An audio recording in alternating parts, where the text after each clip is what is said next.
Com certeza, se você foi uma criança que teve acesso a um videogame, você teve a fase que ficou completamente obcecado, jogando por horas e horas todos os dias, enquanto seus pais reclamavam e vocês discutiam, certo? O caso de hoje, a gente vai ver uma situação bem parecida, porém, essa obsessão acabou saindo de controle. Hoje iremos ver o caso do Daniel Patrick, que eu conheci quando eu tava fazendo as pesquisas do meu vídeo sobre o Daniel Petri, o caso brasileiro. E aí a recomendação do Google acabou me jogando esse caso também. Então não esqueça de deixar o like aí embaixo se vocês curtirem, não esqueça de deixar um comentário aí, e antes da gente começar, vamos a uma palavrinha do nosso patrocinador. Pessoal, o vídeo de hoje é patrocinado pela Blaze. A Blaze é um lugar onde você tem diversos jogos pra se divertir, como o jogo Crash, mas atenção, esse site é apenas para maiores de 18 anos. O jogo Crash funciona assim, você vai colocar o seu valor e vai iniciar o jogo. Conforme o contador vai subindo, ele vai multiplicando o seu valor e o seu trabalho é sair do jogo justamente antes que ele acabe. Para jogar, basta se registrar no site e fazer o depósito nesse botão usando o Pix, que o valor já vai aparecer na sua conta e você já vai poder sair jogando, mas antes use o cupom STACKS que vocês podem ganhar até R$1000 de bônus e 40 rodadas grátis. E pelo amor de Deus, não coloque dinheiro aqui que vocês não podem gastar e joguem com responsabilidade. O link tá aí na descrição e agora vamos ao vídeo.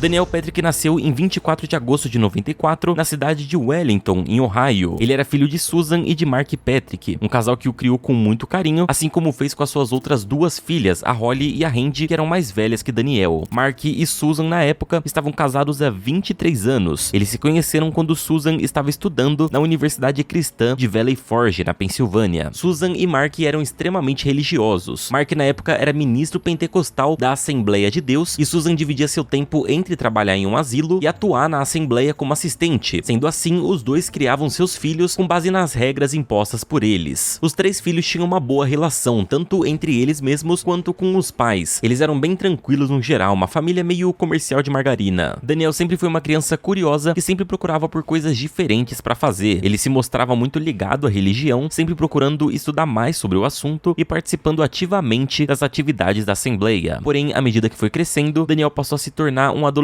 um tanto quanto rebelde que frequentemente testava a paciência dos pais. Apesar de ser um saco, esse comportamento é meio padrão nessa fase da adolescência e os pais dele sabiam disso, então a alternativa foi apenas esperar essa fase passar. Ainda com a rebeldia, Daniel seguia se dedicando bastante aos estudos e aos esportes que funcionavam como uma válvula de escape para canalizar toda a sua energia e trabalhar o seu humor. Porém, em uma viagem que ele fez com seus amigos, Daniel acabou sofrendo um acidente ao praticar snowboarding, o que ocasionou uma série de lesões graves na coluna. Por conta disso, ele precisou se afastar por cerca de um ano de qualquer atividade física para se recuperar. Isso acabou com Daniel. Ele, que focava cada vez mais nos esportes, agora se via impossibilitado de fazer qualquer coisa por um ano inteiro. Pois é, sem poder fazer o que amava, Daniel passou a focar sua concentração em outra coisa, os jogos. Para alguém que antes só jogava casualmente, Daniel agora passava horas e horas na frente da televisão todos os dias. Toda criança que teve acesso a um videogame teve essa época de ficar totalmente obcecado, porém no caso do Daniel era diferente. A socialização fazia muita diferença no seu comportamento e estar cada vez mais recluso e até impedido de sair de casa estava afetando muito seu estado mental, fazendo ele se afastar dos seus amigos e até da sua própria família. Isso fez com que a personalidade de adolescente rebelde virasse também de um adolescente deprimido, só querendo ficar na dele e sendo muito agressivo com qualquer um que tentasse se aproximar. Além disso, em 2007, vocês sabem, o conhecimento pra galera mais velha sobre games era muito restrito, então ver o filho passando horas e horas na frente do videogame, jogando jogos de tiro, jogos violentos e tudo mais, era meio chocante pra eles. Sendo assim, Mark e Susan decidiram proibir o Daniel de jogar sem limites, principalmente jogos violentos que eles acreditavam que estava piorando os tais comportamentos agressivos do filho. Bom, em casa agora ele tinha limite de tempo pra jogar, então Daniel passou a frequentar a casa do seu amigo, o Jonathan Johnson, e eles passavam horas e horas jogando. Principalmente a nova obsessão dos dois, o Halo 3. Até esse momento, todo esse comportamento do Daniel é bem padrão. Conflito com os pais, rebeldia na adolescência, uma obsessão por videogame, enfim, tudo dentro do que se espera de um adolescente. Mas os pais de Daniel com certeza não ficaram felizes em saber que o filho estava jogando sem a permissão ou supervisão deles. Ironicamente, os Patricks eram ávidos praticantes de tiro ao alvo e caça, e tinham armas em casa, mas eles não consideravam isso um risco. Quando seus pais descobriram sobre o Halo, o Daniel tentou explicar que é um jogo que mal mostra pessoas de fato, você atira em alienígenas e monstros, e não tinha relação nenhuma com a realidade, só que isso não os convenceu. Em outubro de 2007, Daniel persistiu e perguntou pro seu pai se ele poderia comprar uma cópia do jogo e logicamente ele negou logo de início. Então essa questão do jogo virou realmente um problemão na casa deles e os pais ficavam cada vez mais bravos porque o filho sempre dava um jeito de jogar. E a gota d'água foi quando eles descobriram que ele passou mais de 15 horas jogando direto, só parando pra tomar água e ir no banheiro. Depois disso ele ficou completamente proibido de usar o videogame. Caso ele descumprisse essa regra, os seus pais deixaram bem claro que ele seria expulso de casa. Daniel, frustrado e com muita raiva de tudo que seus pais estavam lhe impondo, decidiu passar alguns dias na casa de Jonathan. Não se sabe se seus pais sabiam disso ou não, mas talvez eles tenham deixado acreditando que isso pudesse ajudar o Daniel de alguma forma. Pelo menos ele ia socializar com alguém. Obviamente os dois adolescentes passaram muito tempo jogando, literalmente acordando, ligando o videogame e passando o dia lá, só parando pra comer e ir no banheiro. Isso preocupou a família de Jonathan, que contatou os pais de Daniel para que o garoto voltasse pra casa. Seus pais, surpreendentemente, pareciam ter deixado isso passar e falaram pro menino voltar sem discussões nem nada, mas ainda mantendo as regras sobre jogos violentos. Acontece que Daniel não tinha a menor intenção de cumprir as regras, coisa inclusive que ele já não fazia antes. Em um dos seus primeiros dias de volta a casa, ele foi até uma loja de jogos para comprar sua própria cópia do Halo. Sua intenção era jogar sempre que seus pais não estivessem em casa. Seu plano parecia perfeito, ele pegaria o jogo, deixaria escondido no seu quarto e só jogaria quando tivesse certeza que ninguém iria aparecer, só de madrugada, quem nunca. O problema é que o plano dele foi por água abaixo logo no começo, quando ele estava trazendo o jogo da loja e a mãe dele viu ele entrando na casa com o pacotinho. Susan imediatamente tirou o jogo de Daniel e o levou pro seu marido. Junto, os dois decidiram que iam guardar a cópia num cofre em seu quarto, onde guardavam também uma pistola. Isso gerou uma confusão enorme na casa da família, com discussões de uma proporção não vista antes por eles. Era uma situação que eles jamais esperariam passar dentro de uma casa que antes era tão pacífica, tudo por causa de um jogo. Acontece que não se sabe se os pais não perceberam que aquilo era um vício sério ou se eles só foram empurrando com a barriga, esperando essa fase rebelde passar sem dar muita importância. Isso porque a solução era sempre a mesma e dessa vez eles decidiram colocar a cópia do jogo dentro de um cofre. Acontece que infelizmente eles subestimaram no quanto o garoto estava viciado no jogo.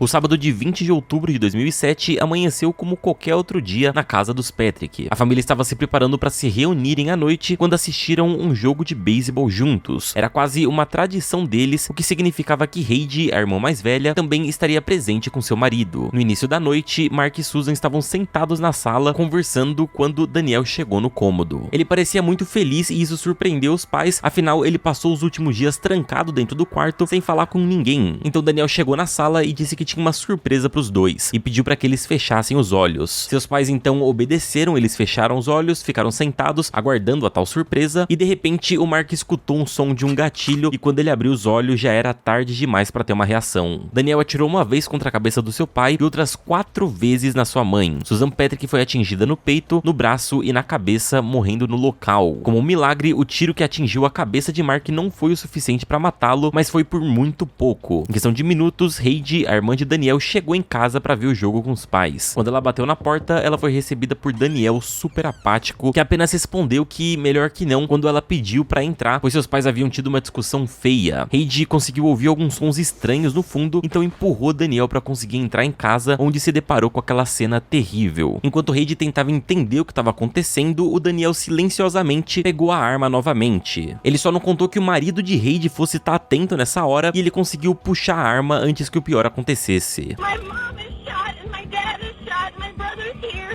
My brother said don't come in, don't come in. Sem arma em punhos e sabendo do destino que o esperava, Daniel fugiu de casa dirigindo a van da família, levando sua cópia de Halo 3. Depois de atirar contra seus pais, Daniel planejava ir até a casa do Jonathan para continuar jogando. Sim, porém, arruinando seu plano, a polícia parou o carro de Daniel pouco depois de ele ter embarcado na fuga. He's pulled over by police and begins telling a story as surreal and unfathomable as the plots of his own violent video games. He points the finger at his own father. My dad, he shot my mom and he shot himself. My dad shot my mom! Why would my dad shoot my mom? I don't know, man. Só após estar algemado, Daniel percebe que seu pai não estava morto, mas sim caído em uma poça do seu próprio sangue e parece que ele se arrependeu do que fez. Lord, please don't let my dad die. Please don't let my dad die. Acontece que, assim que foi levado para interrogatório, essa culpa e arrependimento parecem ter se esvaído por um momento quando Daniel volta a afirmar que o responsável pela morte da sua mãe tinha sido o seu pai, o Mark. My dad was just yelling, just screaming at my mom. Then I heard my dad walk in the room. I ran out there, and my mom had been shot. He pointed the gun at me, and then he said he was sorry, and then he shot himself. Daniel poderia até inventar uma nova história, algo que tirasse o seu envolvimento na morte da sua mãe, mas ele não conseguia. O arrependimento voltou a falar mais alto. I just kind of snapped and did it. It wasn't something I really thought about. Enquanto isso, Mark, o pai de Daniel, se recuperava no hospital. Ele foi colocado em coma induzido por 2 semanas e precisou passar por uma série de cirurgias para conseguir reconstruir seu rosto, além de sessões e mais sessões de tratamento para tentar ter uma vida normal. Foi só após voltar à consciência que Mark pôde confirmar o que os investigadores já suspeitavam.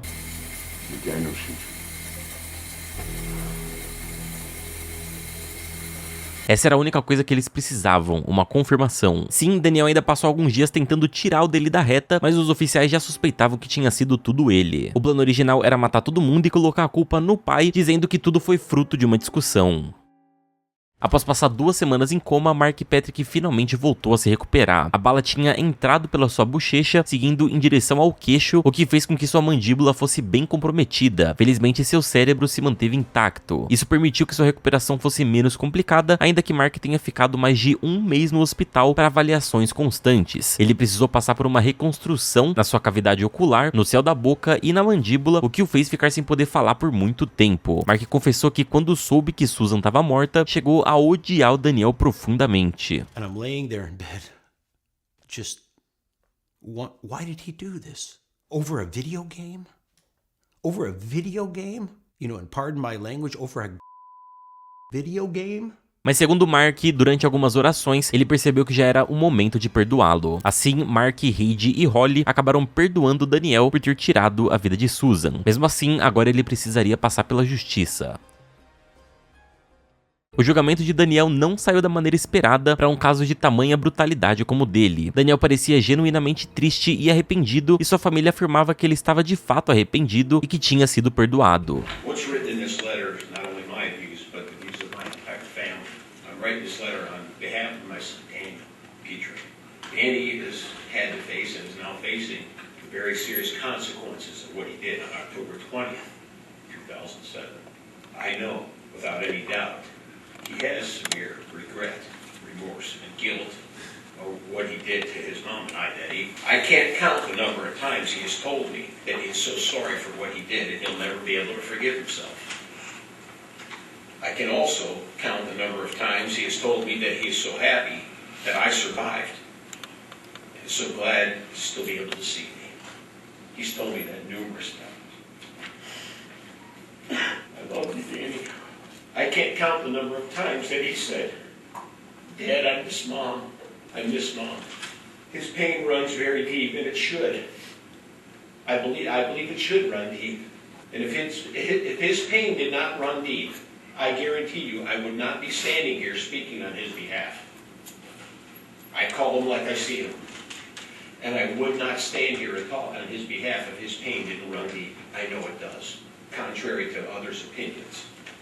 Porém, a acusação não concordava e afirmou que Daniel não estava arrependido do crime cometido e que ele merecia a pena máxima para o caso. A defesa, em contrapartida, disse que Daniel assumiu o que fez e que ele tinha sido influenciado pela violência contida dentro do jogo Halo. Além disso, o fato de que ele montou um momento para poder atirar nos dois sem que eles resistissem também foi citado como uma forma de premeditar o crime. A acusação revelou também o fato de que Daniel teria colocado a arma do crime na mão de Mark e dito que ele precisava segurá-la. Mesmo com os apelos da família e da defesa, o veredito foi contrário ao Daniel. O juiz declarou Daniel como culpado do assassinato de Susan e da tentativa de homicídio de Mark. Ele foi sentenciado à prisão perpétua com mínimo de 23 anos em cárcere. Therefore, it will be the judgment of law and sentence of the court. Count 1, aggravated murder. 20 years at the Lorraine Correctional Institute. Counts 2 and 3 are allied offenses of count 1 and are murder. Count 4, 10 years at the Lorraine Correctional Institute. Counts 5, 6, 7, 8, 9, and 10 appear to be allied offenses to count 4, and they are merged. Count 11, 5 years at the Lorraine Correctional Institute.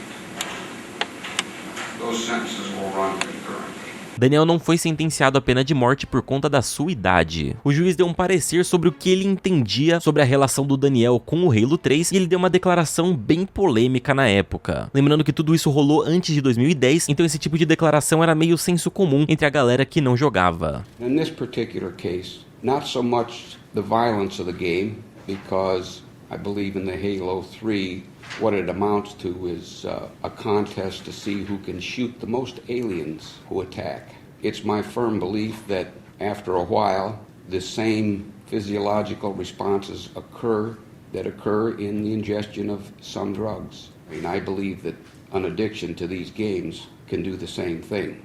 The dopamine surge, the stimulation of the nucleus accumbens, the same as an addiction, such that when you stop, your brain won't stand for it. The other dangerous thing about these games, in my opinion, is that when these changes occur, they occur in an environment that is delusional, because you can shoot these aliens and they're there again the next day. You have to shoot them again. And I firmly believe that Daniel Petrick had no idea at the time he hatched this plot that if he killed his parents, they would be dead forever. But I believe there's hope here. I believe that it will start here, and at some point when all is known about Daniel and what occurred here, we will be able to achieve a greater sense of justice. Esse caso inspirou muito o discurso de que os jogos deixam as pessoas violentas ao redor do mundo, porque eu lembro exatamente dessa frase aí sendo usada em algum canal de TV aqui no Brasil, de que matar os pais na vida real não teriam consequências igual acontece no videogame. Hoje, o próprio Mark entende que tudo foi causado por diversos fatores e não simplesmente por causa de um jogo. Atualmente, Daniel está preso e só poderá pedir por liberdade condicional em 2030. Ele foi transferido para o Centro Correcional de Mansfield e atualmente está com 31 anos. Ele inclusive cedeu uma série de entrevistas desde o momento da sua prisão e em todas ele manteve o discurso de que se arrepende do que fez e que sente falta de como é a vida fora das grades. E se vocês não viram meu último vídeo sobre o caso do Daniel Petri, o brasileiro, é só clicar aí na tela. Não esqueça de deixar o like e inscrever-se aqui no canal para dar aquela forcinha e muito obrigado por assistirem até o final. Um abraço e tchau!